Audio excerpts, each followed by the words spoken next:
Welcome back to the deep dive. So if you own a modern vehicle, or you're even thinking about buying one, you are relying on some pretty wild technology. Oh, absolutely. Stuff that's almost science fiction. Your car can brake for you, it can keep itself in the lane, monitor your blind spots. We're talking about advanced driver assistance systems, ADAS. Right.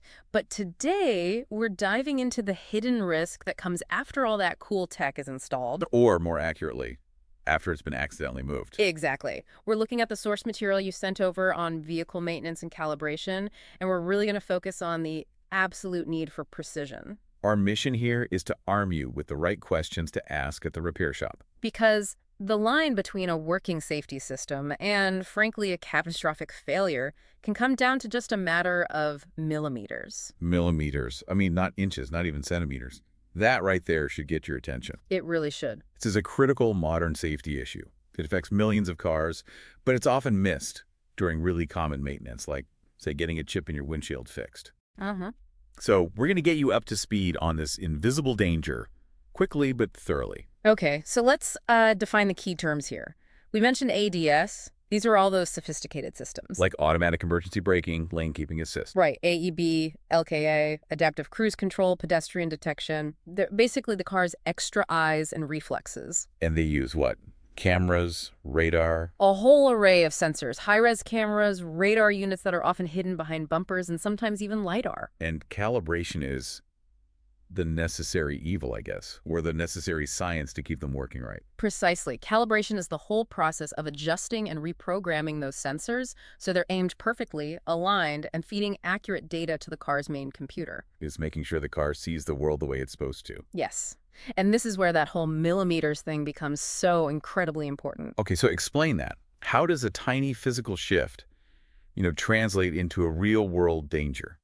Most people probably think, how can moving a camera in the mirror mount by a hair even matter? Okay, think of it like this.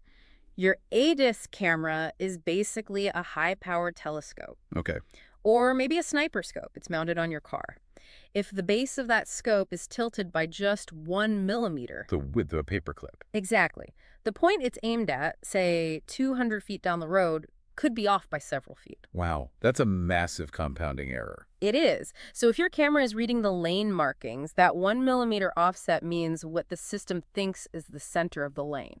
Could actually be the shoulder. Or worse, the oncoming traffic lane, especially when you're moving at highway speeds. The error just magnifies. So the main takeaway here is immediate. An uncalibrated system isn't just a little less effective, it's actively feeding wrong information to the car's brain. It fundamentally breaks the entire safety chain. All right, let's unpack that. Where are the moments that this precise alignment is most likely to get messed up? What are the trigger points you need to watch out for? Well, the sources are really clear that the triggers can sound deceptively mundane. The number one culprit is windshield replacement. Just getting a new windshield. Yep. If you get a chip and need new glass, those ADS cameras are often mounted right on the glass or its bracket. Any tiny shift when they reinstall it requires a full recalibration. And millions of people get that service every year without a second thought. Exactly. Beyond that, the sources point to any kind of front-end work. A collision, obviously. Obviously a collision, but also minor fender benders. Right. Even just maintenance that requires taking the front bumper off and putting it back on. Why the bumper? That's where the radar units are usually mounted, right behind the plastic cover. Just reattaching that cover can shift the sensor's position enough to cause a problem. So if you've had any of that done, your system could be compromised. Okay, let's talk failure modes. You mentioned two types, and one is definitely the real villain here. For sure. Let's start with the one that's more of a behavioral risk, the false positive. A false positive is when the system triggers for no reason. It sees a threat that just isn't there. So your forward collision warning goes off on a totally empty road. Right, or the pedestrian detection keeps beeping because of a shadow or, a plastic bag blowing across the street. That sounds annoying, but how does that become a major safety risk? It's not actually causing a crash. But it creates a secondary and very real danger. Yeah. It leads you to experience something called alert fatigue. The system cries wolf too many times. Precisely. You instinctively lose confidence in it. You start ignoring the warnings, you treat them like glitches, or Worst case scenario, you just go into the settings and turn the whole system off. So you've paid all this money for an advanced safety net that you've just mentally or physically disconnected because it drove you crazy. You've replaced a small, annoying error with complete vulnerability. But the true threat, the one that causes the really bad accidents, is the false negative, This is when the system fails to act. when it absolutely should have. Give us some of the high-stakes scenarios. What are the most dangerous examples the sources bring up? We have to start with automatic emergency braking, AEB. This is your absolute last line of defense. If your uncalibrated radar or camera misreads the distance to a car that stops suddenly up ahead, the AEB system might not engage at all. Or it engages way too late. And you're guaranteed to have a rear-end collision.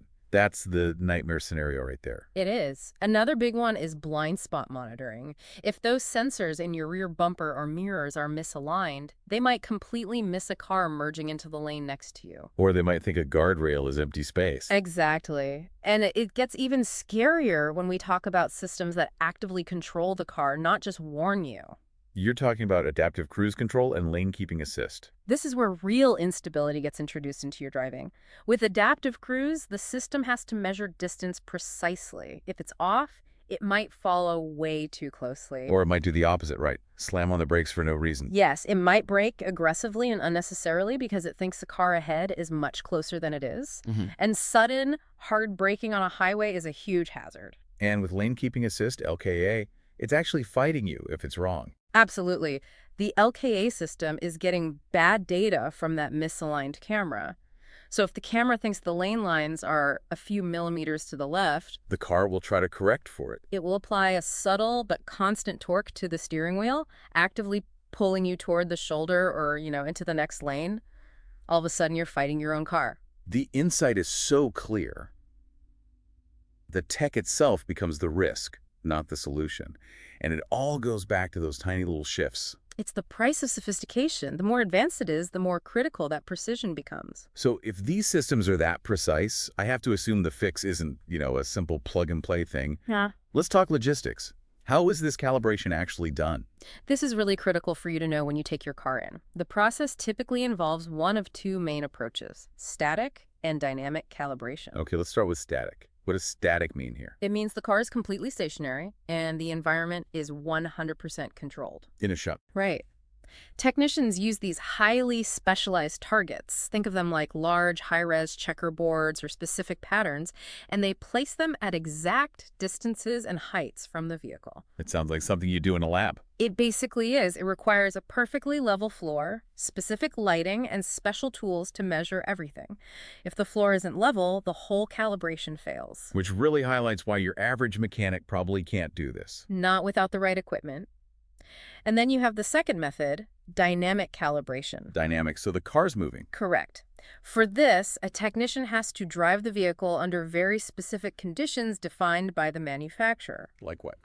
It might mean driving between, say, 45 and 65 miles per hour for 15 or 20 minutes on a road with really clear lane markings. So why do they have to do that? Can't it all be done in the shop? Well, the dynamic process lets the sensors learn the environment in real time. They fine-tune for things like road curvature, making sure the alignment from the static test holds up under real driving stress. Some systems actually require this learning phase. So we're talking about a 1 to 3 hour technical procedure.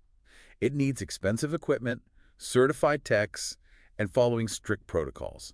This is not an oil change. Not at all. And that brings us right to the cost, which really we should frame as an investment against a collision, not just a repair fee.